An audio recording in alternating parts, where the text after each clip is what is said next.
All right. Good evening. I'm Suzanne Joseph. This is Temporomandibular Joint Treatment. I am a doctor of physical therapy. I've been a physical therapist for 44 years. It has been my joy and honor to be one.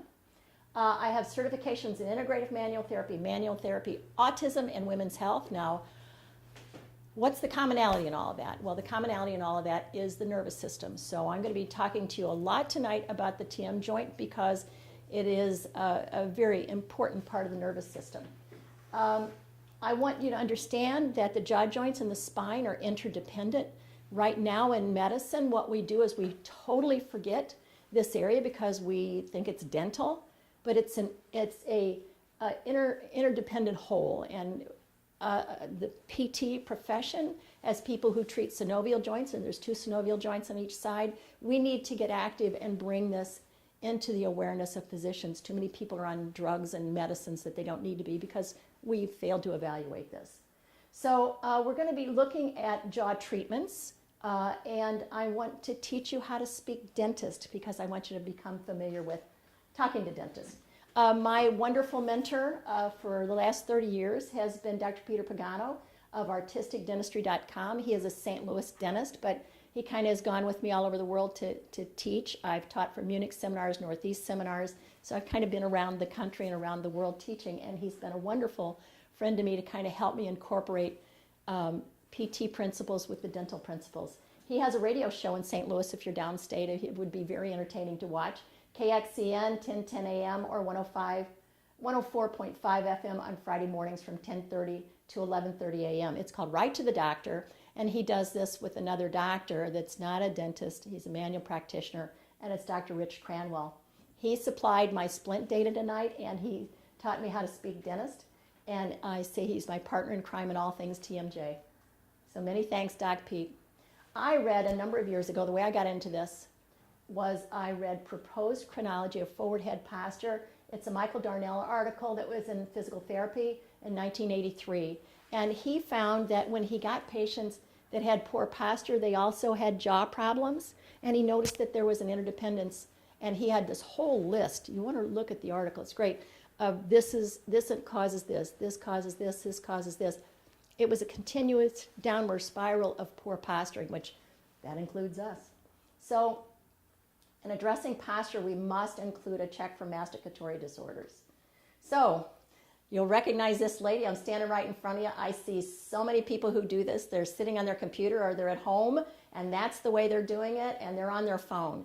We're going to go over in a few minutes just how this impacts our body.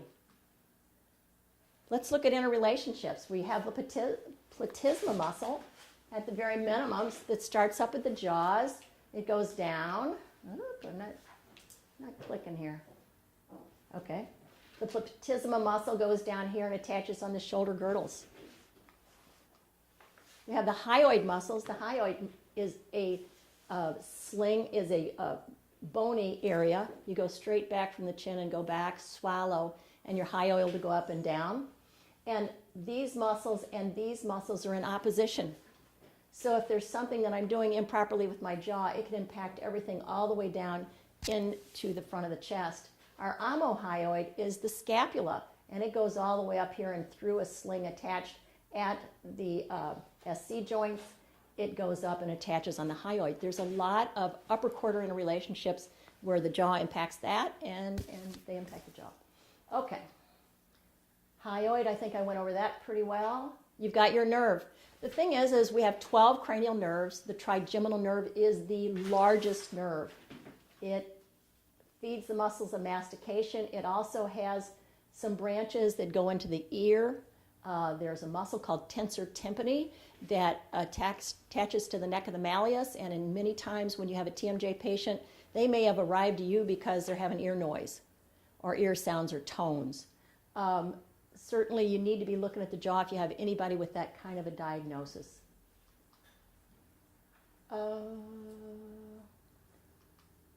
Let's look at this piece. This is pretty important. There is a sensory nucleus in the first 3 cervical vertebrae. So whatever I do with my muscles of mastication end up back here, and then that tells this upper cervical region how to act. The oropharynx, the muscles of mastication, feed into this and impact that. So let's take a look at what upright posture is. We can sit here and sit with our feet on the floor, and our trunk is over our ischial tuberosities. Now, I won't have to tell you what a slouch is, because that's a loss of lumbar lordosis and all the other lordoses we have, and we all know how to slouch. So let's just do a check here and just see, okay, how much is my jaw impacted when I slouch? So I'm sitting up on my little ischial tuberosities. Put your hand on your masters, which are right here. Okay, now slouch. And you can feel that muscle tighten. Come on up. And some of you may even notice that your jaws disclude. It's so relaxed. You're going to touch the temporalis. Temporalis is a fan-shaped muscle that's over the ears. It's a closer. It's often hypertrophied when people are clenching. Put your hands here, slouch, and you feel that it gets pretty tight. Then come on back up, and it relaxes. Interesting, huh? So we're going to touch the temporomandibular joints. You're going to put your fingers in your ears, and you're going to palpate the anterior surface of the ear. And what I want you to do is, with your slouched posture, open and close your jaws. And man, there's all kind of clenching and grinding. Okay, now come on up straight, and your jaw just kind of drops, and there's less clenching and grinding. Now, as you sit here, where's your tongue? Is it in the bottom of the mouth? Most of us, it is. And it actually belongs up here behind the rugae, and that negative pressure that's in the vault, the upper vault, holds our tongue up there. That's where that thing belongs, and almost nobody's got that. So let me see if there's anything else I want to show you on this one. Nope. Okay. Now, your fingertips, put them in the back of your head, right back here. And we're going to demonstrate that the jaw and the back of the head is connected. So clench, and you'll feel the muscles tighten. Yep. And stop clenching, and you feel them release. Another thing that I wanted to go over with you is we all have these computer programmers. These people are sitting there all day. Amazing to me. I have people that clench because they're trying to elevate their shoulder girdles. So you guys do that. Act like you're sitting at a computer. Clench your jaws, and it's easier to elevate your shoulder girdles and to hold that position. Now release your jaws and feel how your arms and your shoulder girdle gets heavier. People are clenching a lot just while they're sitting at their computer. Bite splints, when we go over bite splints, we're talking about nighttime bite splints, and a lot of dentists recommend that. I recommend that people wear that if the dentist thinks it's okay during the day if they're sitting at a computer. And this is a book that Dr. Pagano turned me on to many years ago, The Dental Physician. It's from 1977. Dr. Alred Fonder was a dentist. He was what you call a physiologic dentist. He believed that the input from the oral cavity impacted the rest of the body. And what this gentleman did was he took a look at people, and these are 2 and 3 days later, he changed the occlusion. Here's one posture, and here the gentleman is 2 days later. Now that's quite a bit of postural change just from occlusal change. His book details exactly what he did. Here is 3 days later. Look at that. And he's not telling these people to stand up. He's not cueing them or anything. So I was just really intrigued by that. I thought, oh my gosh.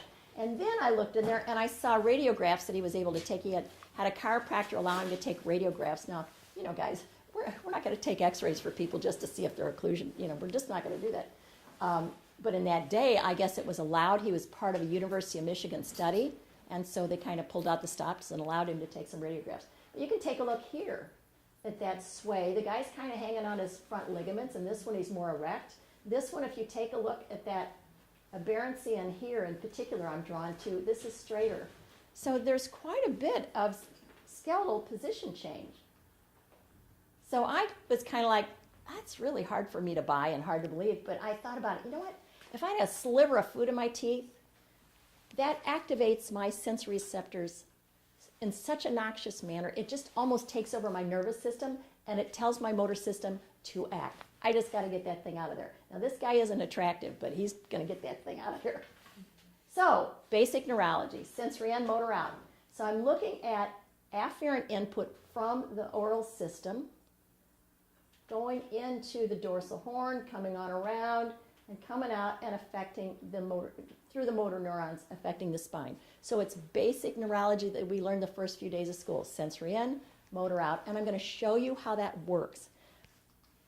Okay, also brain dedication. There were some guys in like 1910 called Penfield and Rasmussen, and they looked at the sensory representation and motor representation in the brain at the different areas.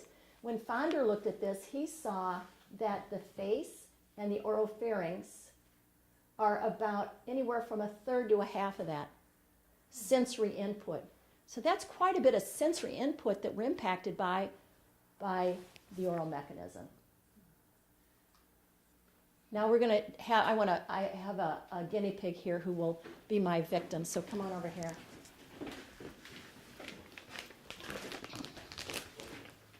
Got to clean my hands. These are bacterial wipes. Got to get my wax bite. Okay. You know what? I'm going to have you do this. Hang on a second. I'm going to show my exam first. You're going to stand like here. Stand here. Now here's what I'm going to do, guys. I'm going to do a standard physical therapy structural eval. I'm just going to look at eyes on the horizontal. I'm going to look at iliac crest heights, scapular angles, acromion, and then first ribs, how the first ribs work. And let me show this now. So I'm going to get down here, eyes on the horizontal, always right over where you're looking at. Can you see this? Okay, so you notice on her that her left iliac crest is high. And when I get over here, I'm looking at her left scapular angle is high. Let's take a look at her acromion. Her right acromion is high. Now let's go to first ribs.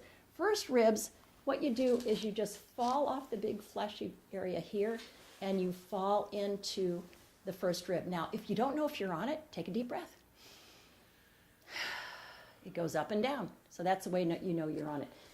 It's a little bit closer in than like the half between the acromion and the nape of the neck, but it's kind of in this region. Okay, so I'm going to go here. I want you to take a deep breath for me and let it out. So you notice that the first rib on the right doesn't come down. So let's try it again and show them. Go ahead. Deep breathe and let it out. Very good. Okay, doke. Alrighty. So what I want you to do is to take this wax bite wafer and put it on your teeth. And you're going to stand, just stand there for a second, Just put them on the occlusal surface of the teeth, surrounding the whole arch. Okay, now you don't want to bite down. You just want to relax and stand here. I want you guys at home just be looking at what's happening with the afferent input and what we're getting in the motor output from discluding her. Now this is about afferent input from the whole oral cavity, because if I disclude her, I'm impacting all of the neural input that came from these periodontal ligaments in the occlusion, but also my tongue position is different, my oropharynx is different. So this whole oral mechanism is going to be impacted by this. Okay, 30, 45 seconds, something like that. Can you guys see that she's moving around a little bit? Okay, all right. So I'm going to go down and I'm going to check here. Okay, and her iliac crest heights are even. Her scapular angles are even. Let me see where I am here. I got to get here. Right here. Still a little obliquity, but not as bad. Okay, deep breathe for me and let it out. Now that right one comes down, so watch that right shoulder. Breathe for me. Okay, and before we could make that happen. Okay, alrighty.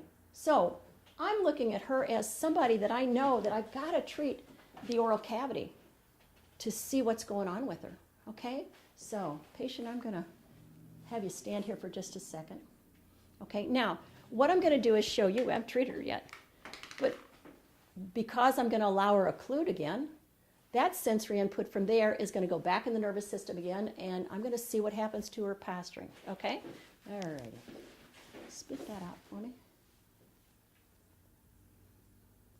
Thank you. All right. Just go over here. Okay, patient, you're a free woman. No, I'm wrong. Stand here for a second. You're not that free yet. Okay, all right. So hang on. We're going to watch her stand here. Notice things happening? Notice her adjusting her posturing? She's not doing that. That's her body doing that for her. Notice how she's swaying back and forth as she stands. That's the adjustment of her posture from sensory input. Okay? All righty. So, high iliac crest on the left. Scapular angle's off again. Okay? High up here. Now let's see those ribs go again. Deep breathe. And let it out. Notice how she stays up here? So there's some impact on the whole system from her sensory input from the oral cavity. Okay, all righty. Now you can go. I apologize. Go right ahead. Thanks for being my guinea pig. Okie doke. So I would call that person a dental primary. So that just brings me a whole ball game of stuff. Good. There you go. That's where the first rib is, guys. So that's my wax bite. Okay, my appearance and my conclusion is that there's some type of oral cavity treatment that must occur to decrease the sensory firing somewhere in that stomatognathous system. Some of the evaluation needs to be done in coordination with the dentist. I got to find out what's going on here. And I will need to learn to speak dentist because I've got to tell him what I'm saying in terms that he can understand. What's the TMJ? It's a jaw joint. It has chewing, swallowing, speech, yawning. There's a lot to it. It's a gingival joint. It's a hinge joint. It slides and glides. It has motions of opening, closing, protrusion, retrusion, deviation. All those things are necessary for its function. There are components of the TM joint. One is rotation, and it's very, very important, and most of us don't have it. So rotation is where I rotate within the articular fossa, and translation is where I go down the articular ramp. But what most of us do is we translate and bang into the ramp, and then we glide down and scrape down. And that's why I'm seeing so many people with articular disorders. Now, we're told that approximately 48 this is Brendan Stack, he's a dentist, that's his work, his research, found that 48 to 52 millimeters of opening in midline is normal, and that 10 degrees side to side and 3 to 5 degrees of protrusion is normal. But here's the thing, guys, don't get hung up on numbers. If I have a very small patient, they're not going to have 48 to 52 millimeters of opening, but here's what I need to have. It's a synovial joint, right? The numbers aren't as important. I need to have friction-free, pain-free movement so that they can eat and speak, right? So that's what we're shooting for. We're shooting for somebody to be able to go down the ramp comfortably in midline. My advice, again, don't get hung up on numbers. Tissue histology, the condyle of the TMJ is fibrous connective tissue. It is not cartilage. Cartilage is really good for, for traveling through a range of motion, for some shearing forces. It's not really good for continued compression. So all the grinding that we're doing is not helping us here. So we've just got to look at the tissue histology and really respect that. Rotation, that's what I said, there's the condyle rotating, and then we're going to go down the ramp. In translation, it's straight down the ramp to the opening. That's translation motion. How it works, the rotation comes around the central axis of this condyle. It goes like this, right? And translation, of course, transmits down like that. Let me see. The external pterygoid is a muscle that is pulled from the front that attaches at the condyle. There's two heads to the pterygoid. There's a superior and an inferior head. The superior head is for guiding the condyle back and closing with disc on condyle. Actually, the inferior head of the lateral pterygoid is the thing that helps us open. The pterygoid is an opener. It also protracts both right and left together. Use the lateral pterygoid to protract.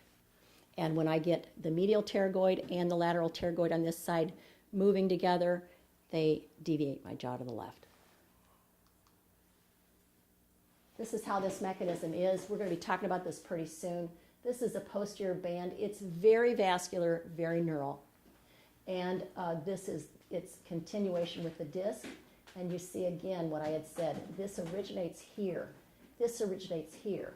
The condyle is literally being pulled forward. And it is on a transverse. It's an opener. Now, in this picture, actually what I'm doing is I'm showing you about treatment. So whenever I want to treat the lateral pterygoid, we're going to be getting to the medial pterygoid pretty soon, I'm going to take my fingers. I don't have people open their jaws. I just break the seal, right?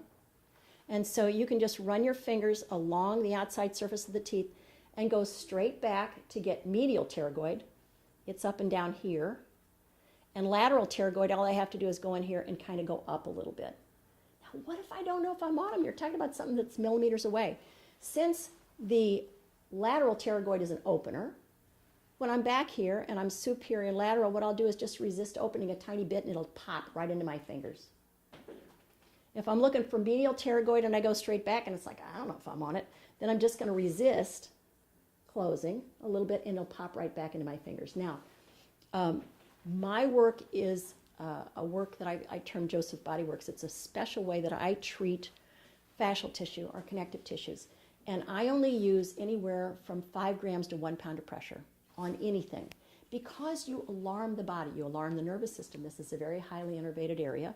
So I will go back with 5 grams into this, and no matter if it's highly spasmed or just a little bit spasmed, I just hold there anywhere from 1 to 3 minutes.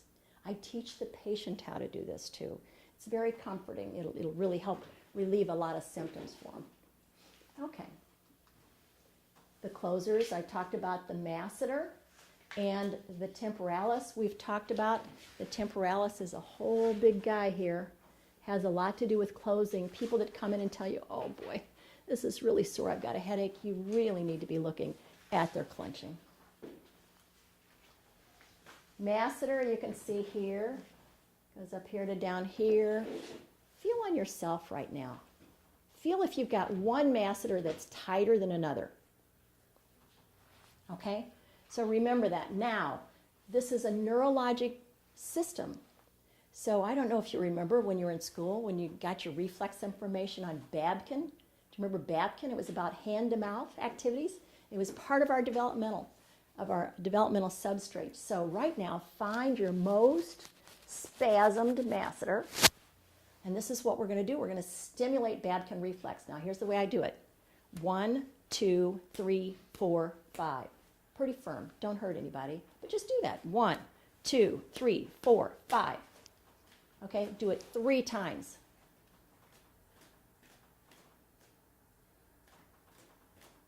Okay. Now come up here and check, and it should be softer.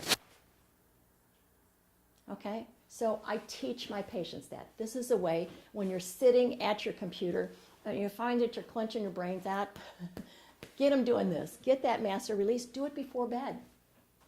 But it is a reflex, and it's a pretty effective one. Okay. Mandibular distraction. The patient can do that on themselves. They can put their fingers, here's the zygomas, fall in the ditch underneath the zygomas, and you're going to get the condyles, pull them down. And again, 1 to 3 minutes on this. About 5 grams to 1 pound of pressure, and then just slide your hands down. There's nothing that I'm going to show you today that you can't do in 15 to 30 minutes with a patient. Okay, now, in this one, I'm doing it to a patient. I'm locking the heel of my hands in here, and I'm gliding down. They will beg you to do this. Temporalis, that's an interesting one. I have my model here. In treating the temporalis, you're just going to start back here at the margins of the bones. And Lawrence Jones was an osteopath, and he found that indirect technique, or when you push things together and put them on a slack, allowed the myotatic reflex arch to relax and the musculoskeletal fiber to lengthen. So when I've got contracted fibers, I want them to lengthen. So what I do is I go in here and I go in here, and I just press. 5 grams to 1 pound of pressure from anywhere from 1 to 3 minutes. And then after I'm done with that, I'll go here and then work my way around. Okay, very soothing for people. And a lot of people have tenderness in here.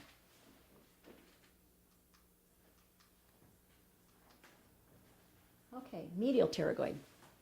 The medial pterygoid comes off the medial pterygoid plate. No, it does not come off the medial. It comes out of the medial aspect of the lateral pterygoid plate of the sphenoid.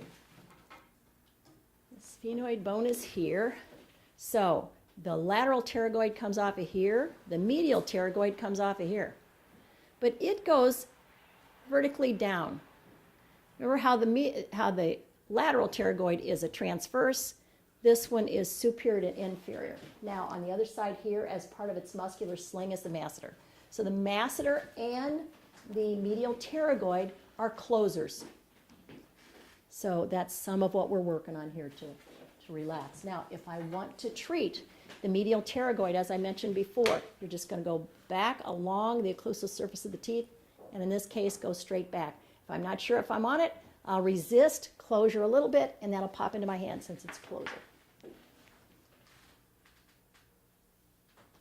It protracts and elevates the mandible. It's active and rotary in chewing. The right medial pterygoid assists the right lateral pterygoid to move the jaw to the left. And I told you about the release. And some side-to-side movement I think I mentioned, but the left movement is by the right lateral and medial pterygoid. And the pterygoids, both of them together, help me protrude my jaw. And we use that a lot in chewing, but we use that a lot for parafunction too, and we're going to be talking about that pretty soon. The facts, ma'am, just the facts. History, history, history. You want to get a thorough history from these people. Did they ever have, quote, TMJ? And I'll go over that. A band of fear goes through me when they say they used to have TMJ. So did they have a car accident? Their head went back, and immediately those condyles were forced anterior, and a lot of times you'll blow that disc right off, and then they go back, and the condyles go posterior superior. So you've really done a lot to cause something called an acute lock by that motion. Also, in car accidents, I have something because you got the capsule here, and that was really strained. So they get a capsulitis. They get a little bubble here. Little bubble of swelling, and a little bit of heat. So that's capsulitis.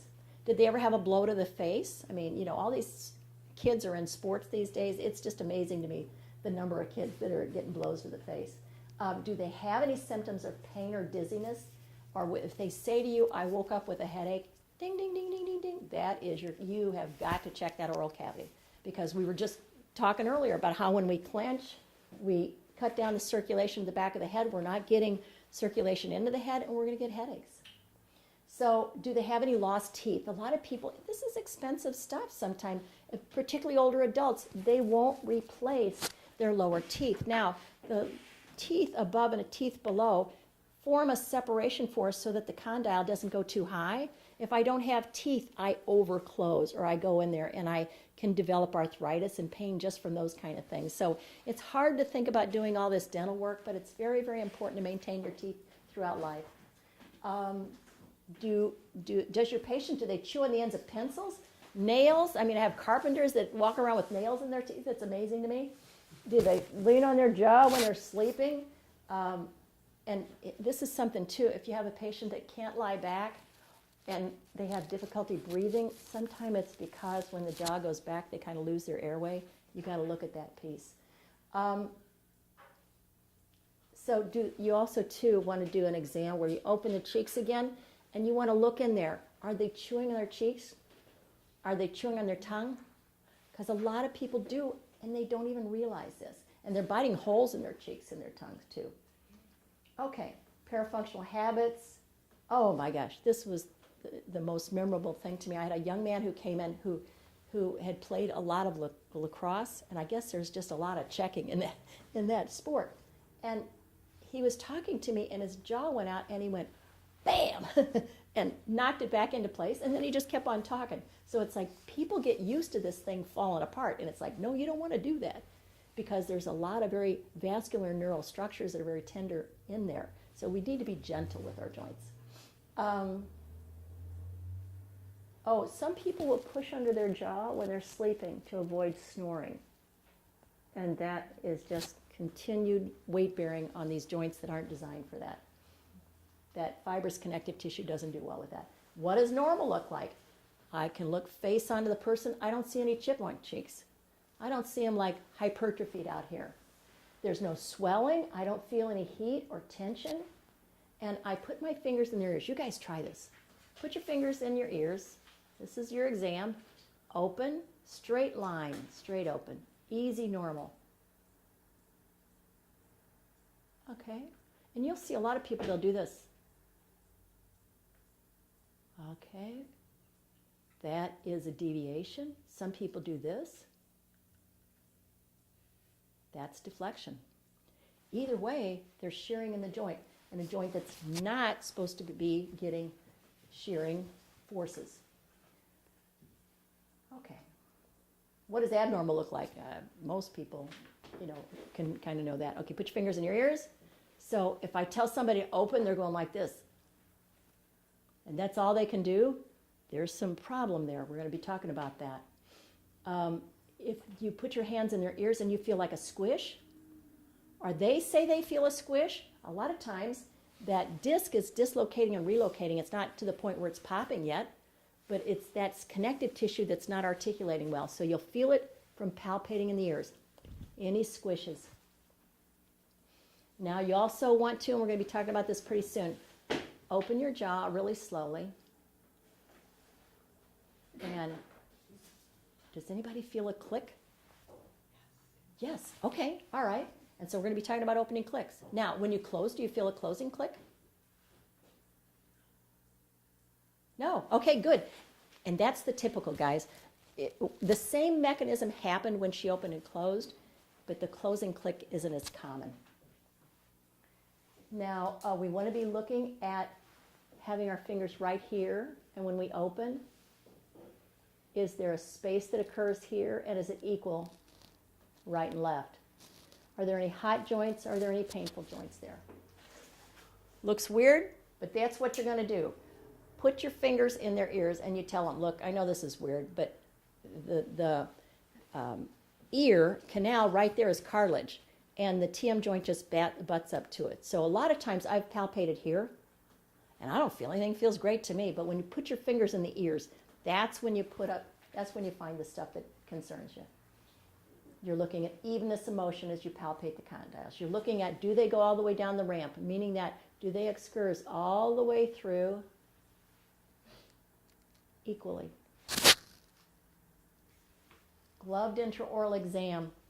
You can use sterile gloves. I have packets of sterile gloves here. But anyway, what you're going to do is you're not going to have them open their mouth. You're just going to pull the cheek like this, go along the external surface of the teeth, check the lateral pterygoid, check the medial pterygoid, check and see how the masseter's working for them.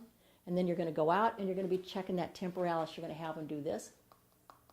Just very gentle.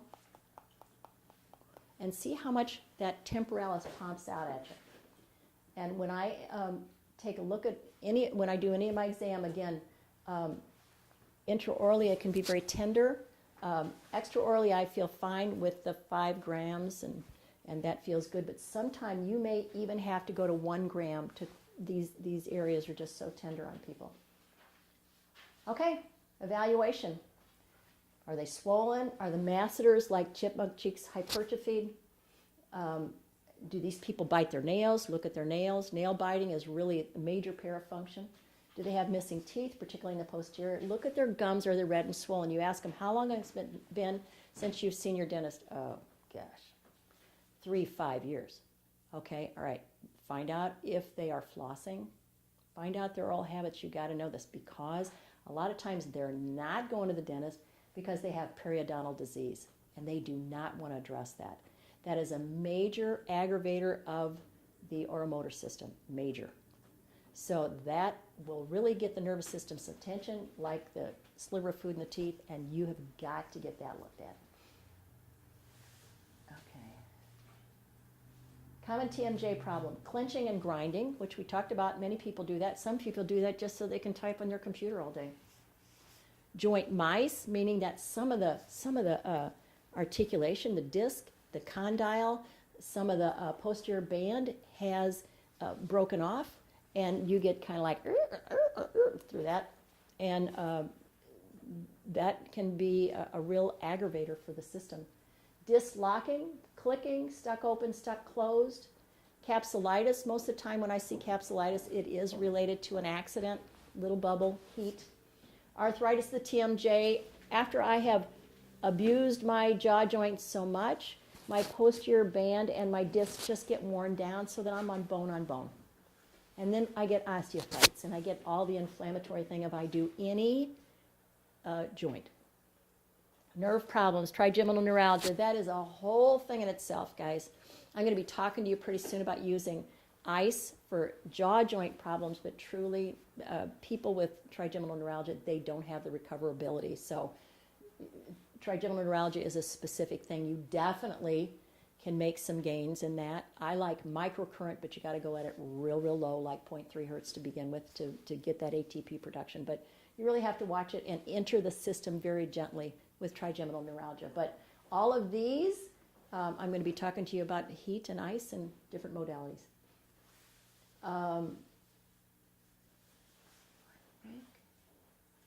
Okay, so clenching and grinding, I really stress biofeedback and sitting properly. I need to find out the reason why they're grinding. One thing that, and there is research on this, embryologically, the gut and the esophagus and the oral cavity were kind of like in one alignment. And so there's still some referring or some impact of it. I find with my people that they don't know why they're clenching. They don't know why they're grinding. And I'm not sure of why, but it's one for one that they have gut problems too. So this isn't my purview, right? I just say, do you have gastric problems? Do you have a daily bowel movement? Do you have GERD? What's going on with your gut? Do you have reflux? And generally, the people that just can't quit the clenching and grinding, it's because something else in the autonomic nervous system, my fight or flight nervous system, is activated, and then you've got to make the proper referrals to a GI guy. Now, I work in a multidisciplinary team, guys. I always work with the patient's doctor and all their clinicians. So when I say I've got to diagnose allergies and their diet and the nutrients, that doesn't mean I'm doing that. That means I'm getting them to the right people. Now, why am I worried about allergies? Because sinuses. If I'm clenching, I'm driving the roots of my teeth up into my sinuses. Doc Pete and I do rounds with him, and I've seen where the tooth root perforated into the sinus. So the inflamed sinuses, many times when people tell you how inflamed their sinuses are, you need to see if they're clenching and grinding, because that exacerbates the problem. Joint mice, we're going to be talking more about that same thing. I've got to be talking to the dentist about splinting, even teeth replacement. I have to institute modalities. Usually I use laser or pulsed ultrasound, ice, heat. Definitely I improve their biomechanics, their posturing, but I improve their mechanics of motion and make sure I get that tongue on the roof of the mouth at all times. Nutrients, dietary changes, diets, and allergy diagnosis. Not me, proper referrals. Capsulitis, I talked about that. Most of the time when I see that, I'm talking about people that have had accidents, but the capsule can get inflamed at any point. Rest, ice, whirlpool of the jaws. This is the neatest thing. Do you guys know what water picks are? Water pick was an older company. It's something else now. It's like a drinking straw thing. And I have the person stand over the sink, and they put this drinking straw thing right here. Oh, gosh. Right about there. And then they pummel, probably too much of a word, they whirlpool the TM joints. And it's so relaxing. And then I encourage them to put their tongue on the roof of the mouth and just let their jaw open. It's very comforting, but I call it whirlpool to the jaws. And they do that at home. On capsulitis and any of these, liquid or soft diet for a week. Now, a dentist is a physician. So I will absolutely talk to their dental physician about, we got to get this thing rested. Can we put her on a soft diet for a week? Is that okay with you? Just know that's happening. And then I may talk with their physician, their MD physician, and say, it's a soft diet. Can I give them information on what a soft diet is? And generally they say it's fine. But you got to check this all out, guys. Arthritis the Tmj, again, when I've gone through so much aberration of my joints and they've broken down, I start getting osteophytes. The dentist can do something like a cone beam tomography or an MRI. He looks at splint considerations. Oftentimes, when you're at that point, you need orthodontics. He may have to complete some orthodontic treatment to get these condyles a little bit more rested so that they're not compressing and the osteoclasts aren't working so much. Let's see. Again, PT modalities, I use laser and pulsed ultrasound, ice and cold, cold and heat. Biofeedback is important. Good nutrition and supplementation.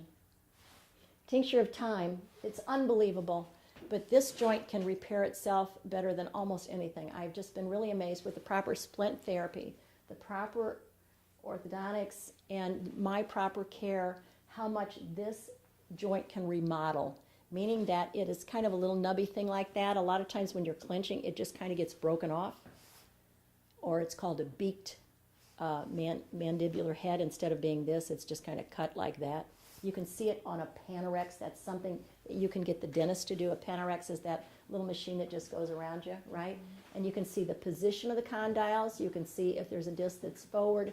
You can see if the condyles have been aberrated so much that they're not functional for the patient. And then that leads him to get the right splint therapy to get them off their condyles. Okay, disc problems, the world of dislocated discs. So the patient's going to tell you his jaws just get stuck. And he can't open down the rack. He, maybe only has like 10 millimeters of opening. Now, here's the thing that I tend to do. I didn't say this. To me, I'm always looking at how are they functioning, okay? So a normal opening is like 3 fingers. I say, can you put 3 fingers in your mouth? Okay, I can do it easily. 2 fingers? Okay, well, there's some limitation of function, but they're still functioning. When you can only put 1 finger in your mouth, you're kind of down the road a little bit with some bad biomechanics that are going on there. You better be looking at it. So that's where we come in with there may be a disc that's in the way that we have to look at. And again, that's Panorex, cone beam, and MRIs.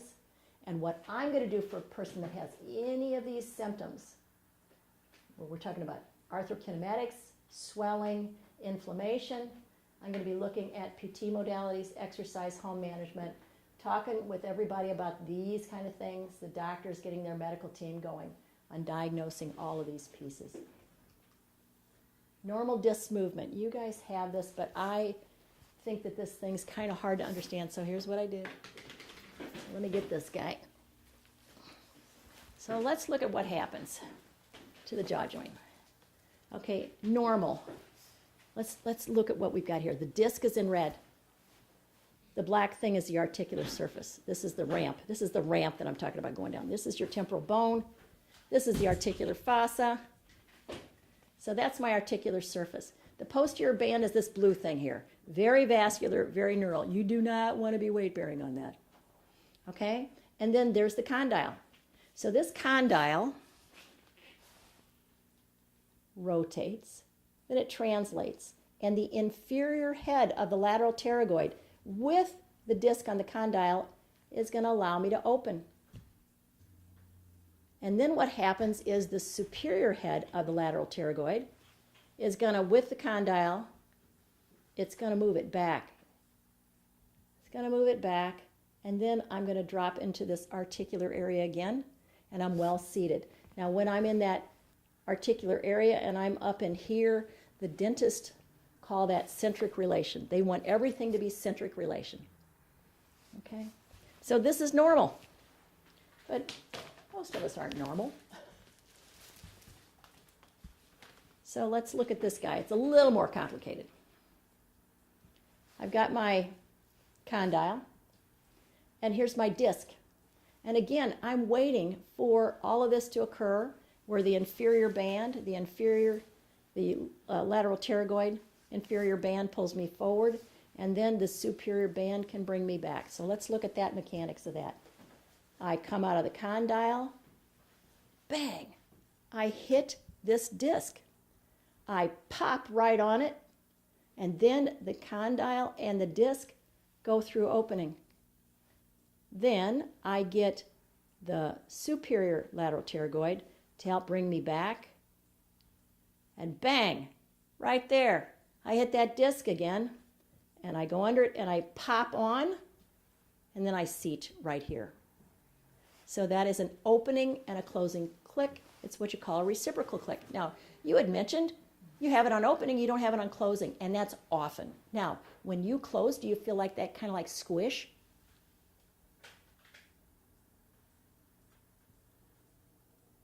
So sometimes it's not even able to be palpated. She's not really noticing that. But that's the mechanics of what's happening there. Now let's look at this blue band here. We're already, when we get this early opening click, we're already where we're doing some condylar weight bearing on that very vascular and very neural and that overstretched posterior band. So that is, pathology starting. Now why? What am I doing? What am I doing wrong? Am I biting my nails every day? Am I tearing open packages with my teeth? Am I chewing on pens? Probably. We don't think about any of this stuff, but parafunction is some of the stuff that causes that kind of stuff.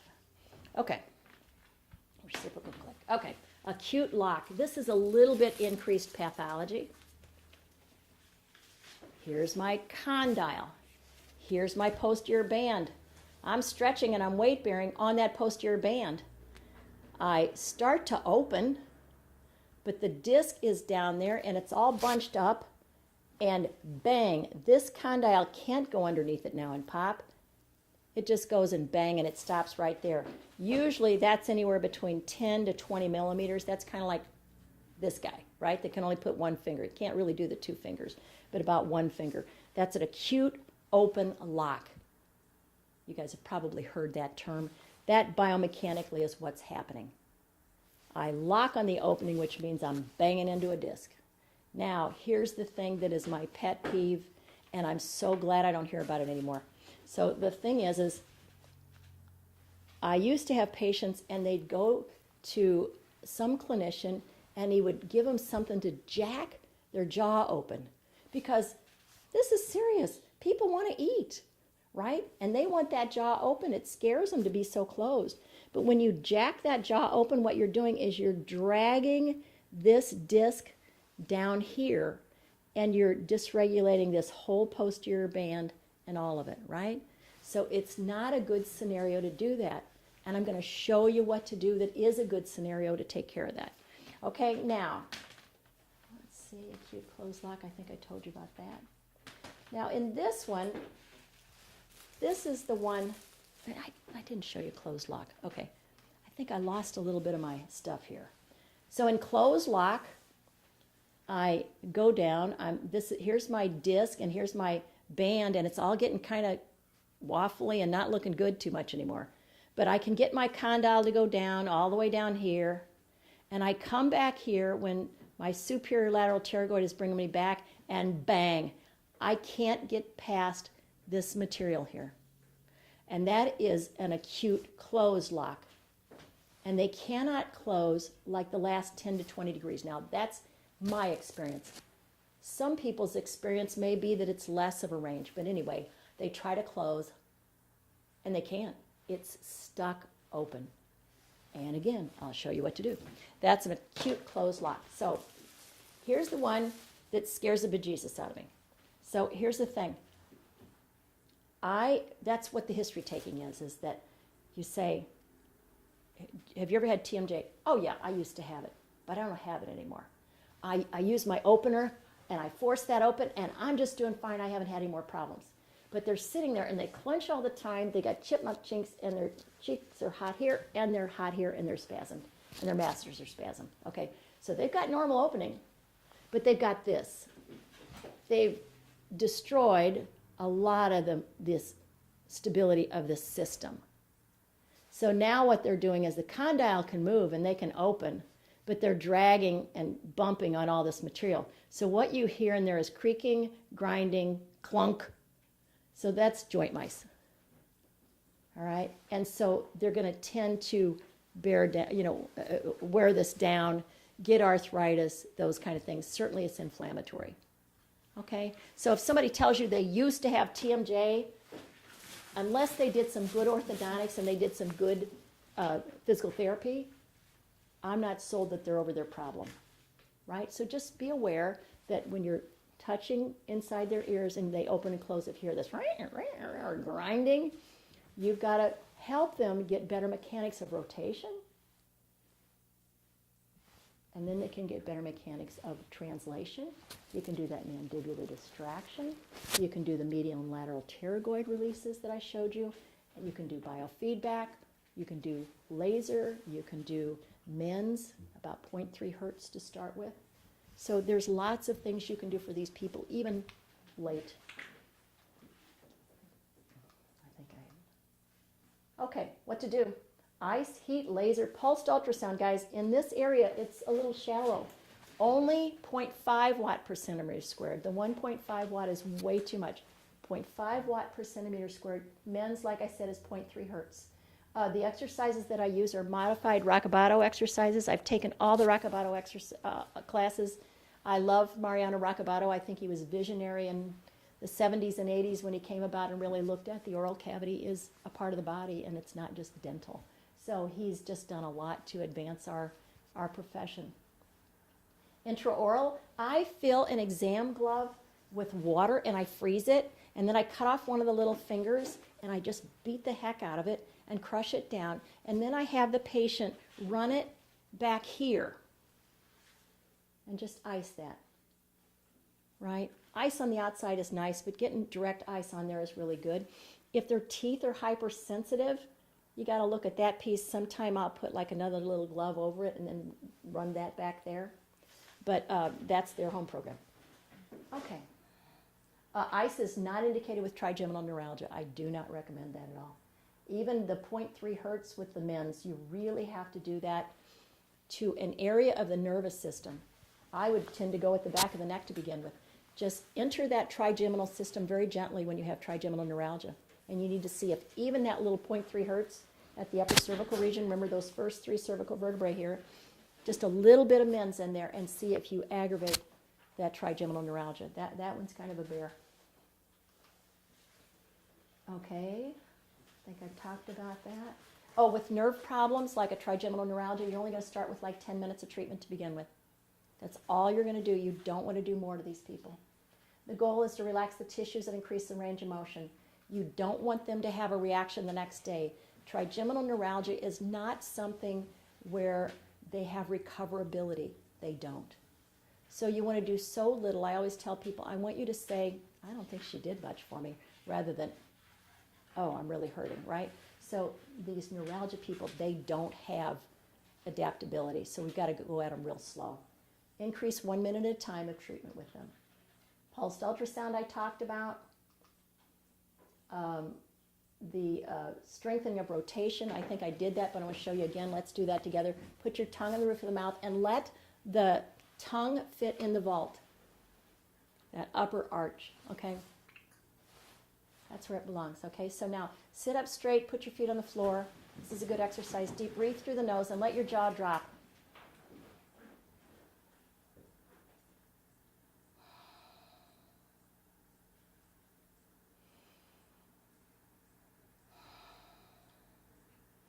I have every computer programmer do that every hour when they're sitting at their desk. Everybody does that at night before they go to bed. That's one of their exercises, okay? So we want to strengthen rotation with any problem with the jaw. Chin tuck, what I do with a chin tuck is I have people who do this and they flatten their lordosis. That isn't what I want. Most of the time these people are like this, so I've got shearing at the CT junction. That's what I want to get. So I have them put their hands here, I have them pull back and maintain their lordosis. Then I have them pull back and maintain their lordosis and drop their jaw. It's not so easy. So, goal is to keep the OA open and keep their cervical lordosis. They're going to do that 3 to 5 times a day. I do my Joseph Body Works with 1 gram of pressure in the rhythmic stabilization exercises that Mariano Rockabato had. So the thing is I'm going to show you those in a minute. I'm going to go on to this next exercise. I also do weightlifting for the jaw, which is late in the recovery process. Usually this is after they've gotten off their soft diet, after they're not having pain, after they're building themselves up, after they've gotten a splint or started orthodontics, if that's what the dentist wants. I'm going to have them contact their chin, not push it back. You guys can do this with me. Contact their chin. Mentalis, only in the soft tissues.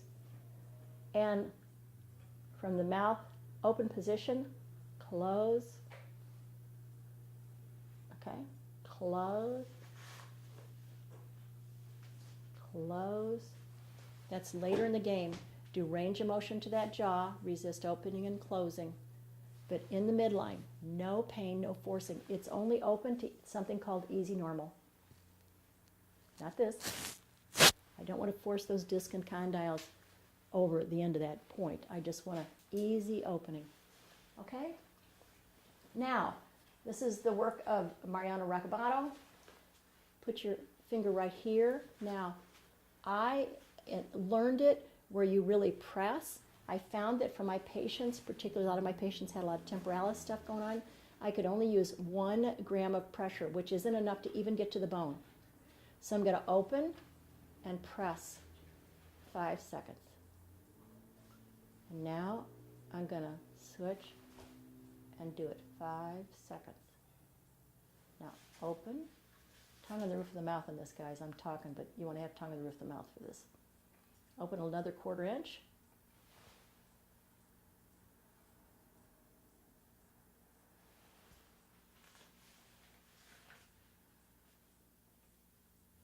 Okay, and you're going to go back and forth all the way through the range, and this is if you have arthritis, if you have an acute lock, if you have a opening and closing disc problem, rheumatoid arthritis, no matter what it is, do these. If you have an acute lock and you can't open, this is what you do. Do not get any kind of a thing where you force the jaw open, as tempting as it is. Don't do that. You're dragging the disc and the condyle like that, and you're tearing up the system. So don't do that. Okay? Now keep going to easy full range.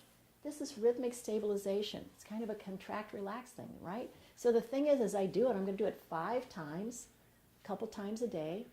So the thing is as I do it, my easy normal is going to increase, right? Almost there. Go slow. Be patient. It is slow. I see people doing this and this and it's just like 5 seconds and then go to the other side. Now, here's what a lot of people do too. Oh, wrong way. See how this patient has their jaw deviated? You do not want to do that. If your patient comes in and tells you, I quit doing those exercises, it really hurt my head and my jaw. It's like they were working it out. 1 gram. You go through this with them a number of times. If they start to deviate the jaw, they're working too hard. Okay? So just in the midline. The savvy dentist and physical therapist. Okay, now, in dental training, just like PT, most dentists, they don't treat the TM joint. They're going to rely on us to tell them about this muscular sling. So the important thing that we can do for them, because dentists, they are working with micromillimeters. Their measurements are so important to them to get a good result. So if you're going to be changing the muscular sling by some of those manual therapies and those exercises, it's going to change the way the teeth seat and fit together. So if the dentist is going to do a very expensive orthodontics, you need to tell him, I'm going to be changing this. He may not know that, guys. You have to tell him about this muscular sling and about these joints. They learn about teeth. They learn the anatomy of the jaw joint, but they don't specialize in it. So you guys are going to be the ones that are going to be telling them and helping them. Now, what can they do for you? If you're hearing all this, you need somebody to be doing a panorex, or you need somebody to be doing a cone beam tomography. You need to find out what's going on with these joints. You need to have somebody checking to see if they have periodontal disease. Okay. Assess for disease contributed to symptoms. I've talked about some of that. Some of the restorations they might think about is splints, crowns, bridges, implants. Oh, remember one thing too with implants, guys, is if you are working with a patient that's having an implant and they're just starting that process, the pulsed ultrasound, you've got to talk to the dentist about it, because depending on where they are in that implant seating in that bone, it could disturb that process, any mechanical vibration. So just talk to the dentist about it. Years ago, people needed more oral surgery. I can't say that any of my patients in the last number of years have had any oral surgery for the TM joint, the disc taken out. That was many years ago. Right now, with the advances that we've had in diagnostics and splint therapy and orthodontics, remember orthodontics is really a new profession. It's not, there's like everything. We've found that there's some things as we continue to practice that maybe weren't optimal in some of the orthodontics. That's a history that you need to get to, is find out the orthodontic history of your patients, right? Because there's some things that they might have had that you can find now aren't optimal, and you've got to get them over that. A common course of treatment with a TMJ disc patient is PT rehab, splinting, and I'm going to be telling you about splinting, and orthodontics, but the orthodontics is done after you're done. How to speak dentist, centric, I told you about, that's being up in the articular fossa, centric relation. Mandibular deviation I talked about, it's when I open my mouth and I go out this way or I go the other way. Deflection is where I open and I go over here and then I come back. Overbite, an overbite is just normally supposed to be 1 to 2 millimeters. It's the distance from the overlap of the overteeth from the underteeth. And the overjet is a degree, the horizontal distance between the incisal edge of each teeth. So that's 1 to 2 millimeters is normal there. Now, relationships. So these are references. This is my facial area. But if I'm moving up here and I'm talking about something in here, in the front, I'm talking about my facial teeth surface, I'm talking about labial. Lips, labial. That's the only way I remember that. Okay, now I'm going to go back, and my molars and my premolars, if I'm talking about that area of the facial surface, I'm talking about buccal. Lingual, tongue. Okay? Mesial, anytime I'm moving from here to the midline, that's mesial. If I'm moving from here back, that's distal. And the back of that tooth is the distal part of that tooth, right?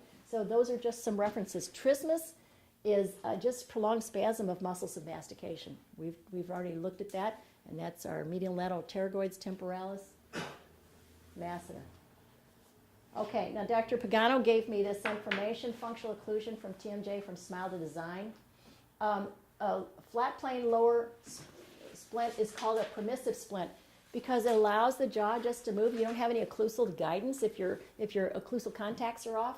It just kind of lets it find its own way. It's called a permissive splint. It's good for relaxing muscles. Now, when people take that off, if their teeth don't fit, and that's often, as you change this muscular envelope, some of what was holding them in that aberrant, causing that TMJ problem, was poor tooth contacts. And it may not be that they had poor orthodontics. They may just have used their jaw improperly over a period of time. Okay? And this is another, this is a flat plane occlusal splint. This is the way they usually fit from the sagittal view. Now, this is a directive splint. It's called a stabilization splint. After I relocate, I work with my patients, and I'm doing this rhythmic stabilization in all my modalities. I will get to where I can get that person where they just feel like, oh, that thing let go. And now they can open. Now, the last thing I want them to do is to go back up into that fossa again. So when I'm working with somebody that has a disc problem and I'm trying to get them back, I have them bring a, oh my gosh, even like their lacrosse bite guard, or I have sent them to the dentist if they have that much range and he's put something to hold the teeth open by a few millimeters, or at the very minimal, I've taken a couple of these check bite wafers. These guys, they're 2 millimeters, and I'll put a couple of them together and I'll put them on the patient's teeth and I say, go to your dentist right now, right? Because I don't want them going posterior superior. I've got to stop that terminal occlusion. Okay, so once you reduce them and they can move, they're wanting to move, but they've got to get to the dentist to get something like a directive splint. That directive splint has a little bump on the back here so that when I seat, it holds that a little bit apart and they don't go posterior and superior. Okay, so that's a directive splint. It's called a stabilization splint. Now, I've, of course, talked to the dentist ahead of time saying, I'm going to be sending Mary Smith over because I'm going to be treating her on Tuesday, and I think she's going to, I think that we're going to look for correction. So the dentist usually is apprised, and they're just so glad to have somebody to work with them. It's something they'll do. This is the stabilization splint. See, they're not posterior and superior. They're not way up here. And they're working disc on condyle here. Okay, so that's what that directive splint does. This is one that a lot of dentists like it. I do not like it. Now, it keeps them from going posterior superior in the condyle. I got it. But my patients will end up, they're still going to clench. And they're driving their roots of their teeth, now more of a fulcrum, right up into the sinuses here. So their sinuses and their frontal headaches are getting worse on my patients. So I see if I can get them to use something else. And Dr. Pagano has recently started using, let me find a splint, it's called a Eubank. And it is a top and bottom splint. They don't weight bear at all. They have a guidance, and the teeth don't touch, so it can really let the muscles relax. This is Jimmy Eubanks' splint. He's got a whole institute. He's in Plano, Texas. But the Eubanks seems to be relaxing muscles and allowing discs to relax. It's really good for, arthritis. So many things are helped by this Eubanks splint. Okay, this is me, and this is the way to get a hold of me if I have been not as plain as I would like to be. So there's my email. You can write me. Professional development is in there. There's Joseph Bodyworks. Now, do you guys have any questions? Have I overwhelmed you? This is a lot of data. This is a 2-day class, put an hour and a half. You guys did fabulous. Any questions? Should we wait for a second, Sharon? Let's see, do we have any questions out there, Matthew? On virtual? If you want to ask anyone, Do you all have any questions? they can type it in. You can type it in. This is Matthew Nicholas. He is our computer genius who makes all this happen. Sharon, do they know you? Sharon Meyerhoff is wonderful to work with in setting these things up. Thank you so much to the IPT. I really appreciate this opportunity. Well, thank you. Yes. So you were just putting 1 gram of pressure. The patient is not doing any deviation That is, at all, right? that is correct. Okay, now she asked, and this is the $64,000 answer. So the thing is they're not doing this. You don't want that. You don't want further deviation, because whenever I deviate this to the left, medial and lateral pterygoid are doing the work. So you're just doing. So I'm just really getting it to stabilize through an arc of motion. Okay, any other questions? Are we getting anything? Okay, thank you for your kind attention, everybody. Thank you. Thank you. Thank you, Suzanne. Thank you. Okay, I think we're all set. All right. All right.